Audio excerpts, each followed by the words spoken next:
Today is one of my favorite brew days of the year because it's the day we're brewing up our Oktoberfest beer for the year. And this year it's going to be a Festbier. Now, if you're an American viewer, like the majority of my audience, and you think of Oktoberfest beer, you're thinking probably of something like this, a copper-colored Märzenbier, which is not what they serve at Oktoberfest, actually. Ever since 1990, Oktoberfest in Munich stopped serving Märzenbier and started serving something called Festbier.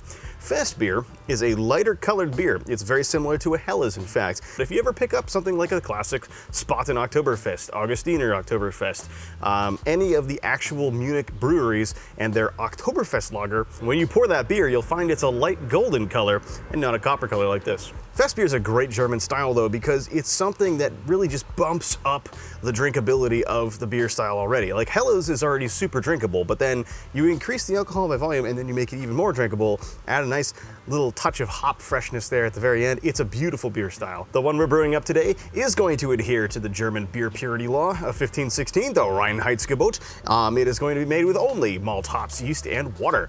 And I am counting water salts as part of the Reinheitsgebot, so fight me. Before we jump into the recipe, I want to give a quick shout out to Clawhammer Supply, who make the system that I'll be brewing this beer on today. It is the 10-gallon, 240-volt system, and it's a fantastic one. So check out their website, check out their YouTube channel for more information on that. I'm going to be using all German malts in this one, all from Weyermann. We're starting out with 8 pounds of Weyermann German Pilsner, and that's going to get us the base of our flavor, and then adding to that 2 pounds of Weyermann Munich 1. This is the pale Munich type. And adding to that 1 pound of Weyermann Vienna malt. Now, some people will tell you that Weyermann's Vienna malt is a mixture of their Munich malt and their Pilsner malt. I cannot confirm or deny that. But what I do know is that even if you were to mix the two, you get very similar results. There's a fantastic episode of the Brewlosophy podcast that breaks this down. Yes, I probably could have added half a pound each more Pilsner and Munich malt, but I'm not really going to bother around with it because I know it's going to be a very similar result. The addition of the Munich malt and the Vienna malt really does just amplify the malty breadiness of the beer. The richness of the malt is intensified slightly versus your standard Helles, but not too much, not as much as something like a Maibach. So we're kind of keeping it a little bit light, but still adding some of those character-based malts in there. And then we're going to add a 1/4 pound of Crushable, which is actually a pale crystal malt from Weyermann. Just a tiny amount of this Crushable in the grist is going to help add a little boost of sweetness in there. That's going to, I think, be very pleasant for the style and support some of the hop character we're adding to it. And then last but certainly not least, 2 ounces of melanoidin malt. So we could do a decoction mash on this to get some uniquely German flavor out of it, but I have been making tons of Czech lagers lately with decoction mashes, and it's a ton of work, and I need a break from that for a second. So we're just gonna do a standard step mash with some melanoid malt to get a very similar result. Last time I brewed a Fest beer, I actually added way too much melanoidin malt. Still was a decent beer, but it was overwhelmingly thick and heavy and malty, and like there's a point where there's too much malt. So be careful when you're using melanoid malt. I'm only adding 1%, so the impact should be relatively small. For hops in these beers, relatively speaking, Festbier is actually kind of hoppy. Relative to a Helles lager, you're getting a lot more hop expression in there. I'm going to be targeting the upper end of the style guidelines for hopping. So first and foremost, we're going to be adding 2/3 of an ounce of Magnum at the beginning of the boil at 60 minutes, and this should get us about 26 IBUs or so. And then we're going to boil the entire time until 10 minutes from the end, where we'll add 1 ounce of Hallertau Mittelfrüh, which is going to give us a delicious, noble hop character in the flavor. And then 10 more minutes after that, I'll add 1 more ounce of Hallertauer Mittelfrüh, and that should give us a nice aroma character. For the water profile in this beer, this is a pale colored beer. It's a drinkable beer. It should be crisp at the end of it, and it should have a nice hop expression to it. So what that tells me is that the sulfate to chloride ratio on this beer should be slightly elevated, and that the amount of minerals in the overall beer should be slightly increased. The effect of that water profile is to help accentuate the crisp character of the beer, and it's also to help those hops just pop out and become a little bit brighter at the end of the day. Well, the rest of our grist should take care of the maltiness for us. So that water profile is going to be 65 parts per million of calcium, 7 parts per million of magnesium, 34 parts per million of sodium, 76 parts per million of chloride, 137 parts per million of sulfate, and 16 parts per million of bicarbonate. And in order to get that water profile, I'm going to be starting off with about 8 gallons of reverse osmosis water. Once I collect that, I'll be adding to it with 2 grams of calcium chloride, 2 grams of sodium chloride, 2 grams of Epsom, and 6 grams of gypsum. For the yeast in this one, I'm really excited. I'm going to be using the Augustiner strain.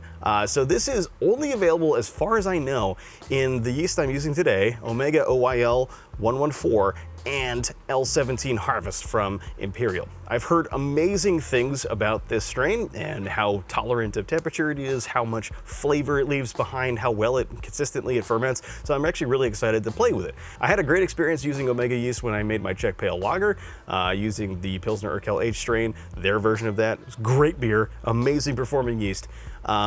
And I'm excited to see what they have to offer for the German lager side of things. For the mash in this beer, I'm going to be using a typical German step mash.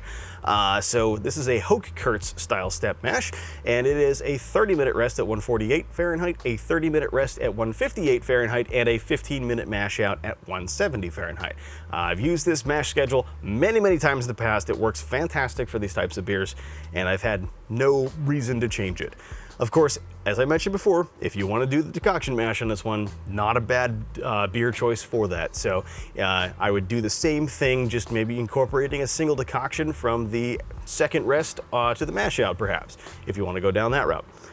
Either way, I don't have the time or energy for that today, so we're just going to go with the standard step mash, adding that melanoid malt in there to get that malt complexity and the kettle caramelization flavor that you'd otherwise get from the decoction mash, and hope for the best. And if you don't have the ability to step mash, then a single rest at about 152 degrees will get you where you need to be for this beer. Despite not decoction mashing this beer, the entire thing will be Reinheitsgebot compliant.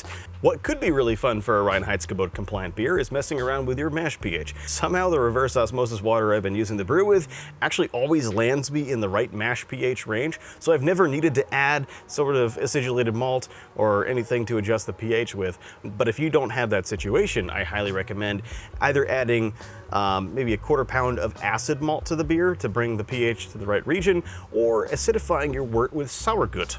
I'm not going to go into the process of how that's made, but it is a deeply authentic German brewing tradition that I highly recommend you check out if you're really into these types of beer.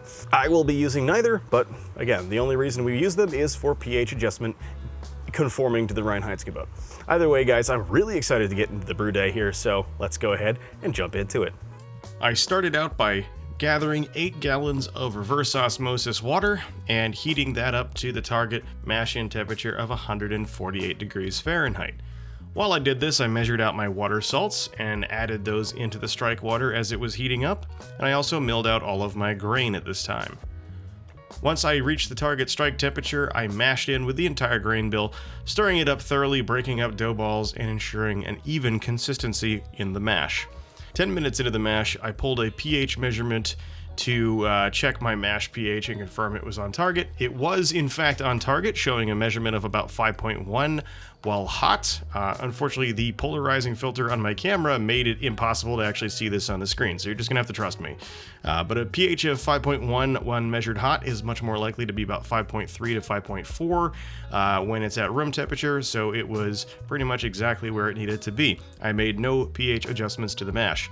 I let the mash continue for another 30 minutes at 148 degrees Fahrenheit, and then stepped up to 158 degrees Fahrenheit for another 30 minutes. After that, finally stepping out to 170 degrees for a mash out rest for about 15 minutes. Once that was complete, I pulled out the grain basket and let that drain for 15 minutes while also ramping the heat up to a boil. And then once the boil started, I started a 60-minute timer and added in my bittering addition, which was 2/3 of an ounce of Magnum. I let the boil continue for 50 minutes, and at the 10-minute mark, I added in 1 ounce of Hallertau Mittelfrühe. Now, normally, during a standard brew day, I would add in a Whirlfloc tablet and some yeast nutrient at the 10-minute mark, but that wouldn't be very Reinheitsgebot of me to do it in this beer, so I actually skipped it this time. I let the boil continue for 10 more minutes and then added 1 last ounce of Hallertau Mittelfrühe before capping it up and starting the whirlpool. I did a brief whirlpool for only about 10 minutes to get all the trub piled up in the center of the kettle before chilling through my counterflow chiller en route to my fermenter. I transferred this into my Brewbilt X2, and when it initially transferred, it was not at pitching temperature yet, so I used the glycol jacket to bring it further down, closer to the pitching temperature target of 55 degrees. Once I finally got the entire batch of wort down to 55, I pitched in my my starter made from OYL 114 Bayern Lager, and recorded an original gravity of 1054, which was a few points lower than the predicted gravity, but still not a bad reading at all.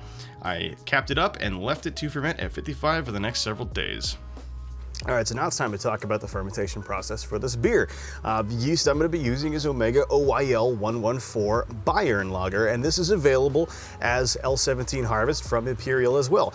To my knowledge, though, I don't know of the Augustina strain being available from any other manufacturers. So a best alternative, I suppose, would be something like Yeast 2308 or 2206, both of which are very good Munich lager strains. What we want out of the yeast in this beer is for it to ferment clean, but still leave a lot of residual malt flavor behind, while still getting good attenuation. So really, I wouldn't recommend using like a Czech strain necessarily, and you don't want to use a lager strain like W3470 that will over ferment and get really, really far attenuated. That's great for pilsners and stuff, but it's not necessarily what we need for a fest beer.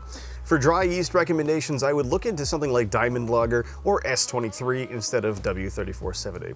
With these Southern German lager strains, they actually are capable of going a little bit higher in fermentation temperature than you might typically expect for a lager. L17 Harvest, I know, has been taken up well above 60 degrees by the folks at Brewlosophy with excellent results. So the same thing could be applicable to the Bayern lager strain from Omega. That being said, I'm not gonna mess around with it too much, so what I'll be doing is fermenting mine at about 55 degrees. That is definitely a bit warmer than your typical lager fermentation temperature, but I think the strain can handle it. I'm hoping that that gives me a little bit shortened of a fermentation timeline without any additional extra yeast flavors being thrown in the process. I'm thinking it will work, but we'll see what happens. Of course, with these beers, you can also pressure ferment them. I mean, lagers are really the poster child of pressure fermentation, so if you're working with a much hotter environment than I am, and you don't have the ability to really control that fermentation temperature too much or keep it down below 60 degrees, then I really would recommend looking into some pressure fermentation. With the appropriate equipment, adding no more than 10 psi on top of your fermentation will allow you to take this lager up to much higher temperatures and still have a very, very clean result. And of course, you could get a pseudo lager out of this as well by using something like Lutrikavike. It's a perfectly reasonable substitute, but it will attenuate your beer down quite a bit further than lager strains will. So just bear in mind with that when you're designing your recipe around using the Lutra, because it can leave you with a much drier beer than you might have anticipated, which might make this a bit stronger than you were planning on. With these beers, you can ferment them hot and fast or low and slow, whatever you choose to do. It's all up to you as the brewer. But there is one very important piece of the puzzle that can't really be ignored when it comes to making a crispy lager, and that is time. Once you have that beer fully fermented out, then the lagering process begins. That's that cold storage where the magic really happens. The yeast drops out and clarifies. It cleans up a ton of flavors that are produced during fermentation, including sulfur and diacetyl. It metabolizes a ton of compounds made during fermentation, making the beer cleaner and crispy and just changing something about it. You can serve a perfectly acceptable lager within a week or two of actually finishing the fermentation. But if you wait several more weeks after that, something happens to the beer and it changes everything about it. And it's for that reason that I urge you guys to not rush these things. They're worth taking their time on, and they will reward you in the end if you're patient about it. The way that I do this is very simple and doesn't really require any additional equipment. If you're already kegging, I just keg my beer and I put it in the kegerator. That's my lagering process. It's very simple.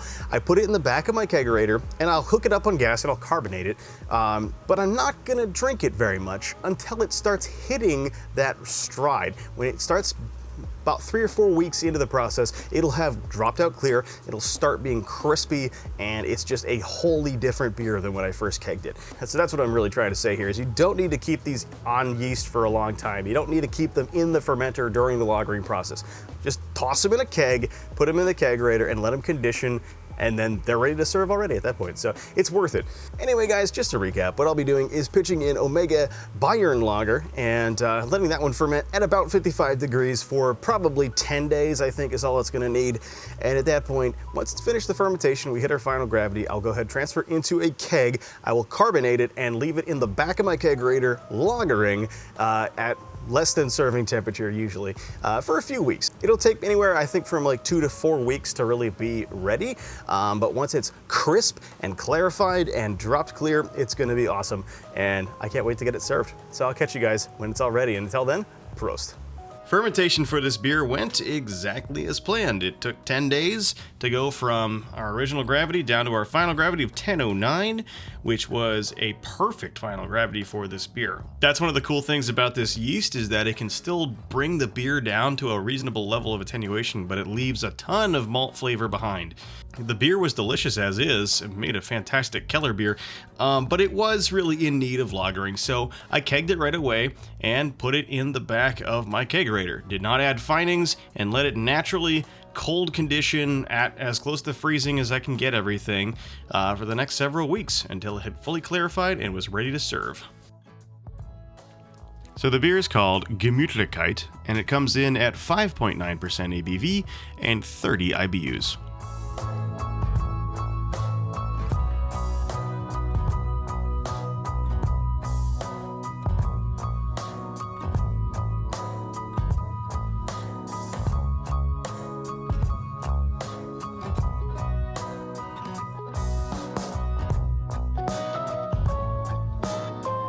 For the appearance of the beer, it's pouring a mostly clear golden color. The head that builds up is stark white and has some great rocky construction. It holds its shape for a decent amount of time, but eventually collapses into the glass, leaving a good layer on the surface. But overall is quite a nice beer to look at and take in. Serving this one in a dimpled Maßkrug glass, which actually has some really nice character when it comes to light play. The reason why this beer is not totally clear yet is because it's actually almost gone and I still have to get this video out. I had an Oktoberfest party earlier this week and it was a huge hit despite being a young lager, and therefore there's not actually that much beer left to go and do this video with, so I apologize for the appearance of the beer not being completely clear. It probably would have cleared up with another few weeks of lagering, but it still got most of the way there and I'm quite happy with it regardless.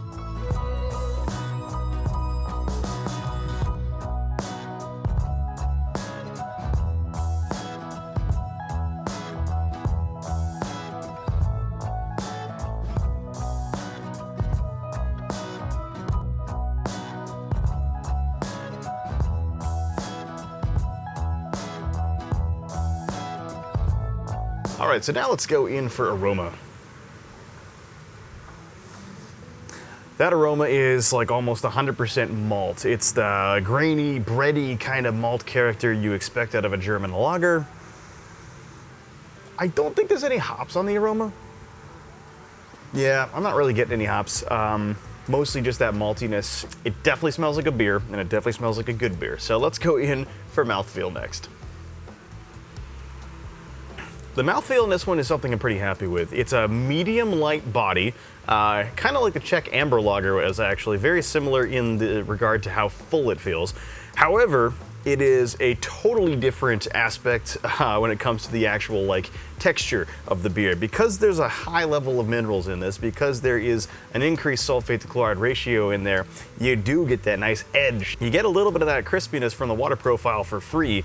And then the other half of that, of course, being the lagering time, making this one quite crisp and less rounded. And kind of the third piece of the puzzle here is this is carbonated a little bit higher than your average ale.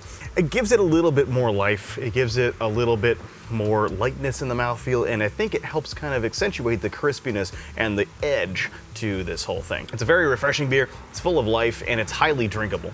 And now let's go in for flavor.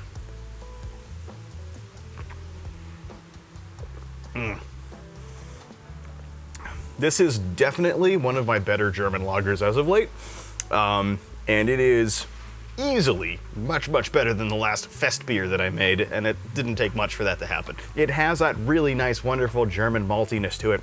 There's a nice, deeper, richer bready character to this. Not toasted, not bread crust, but just richer bread.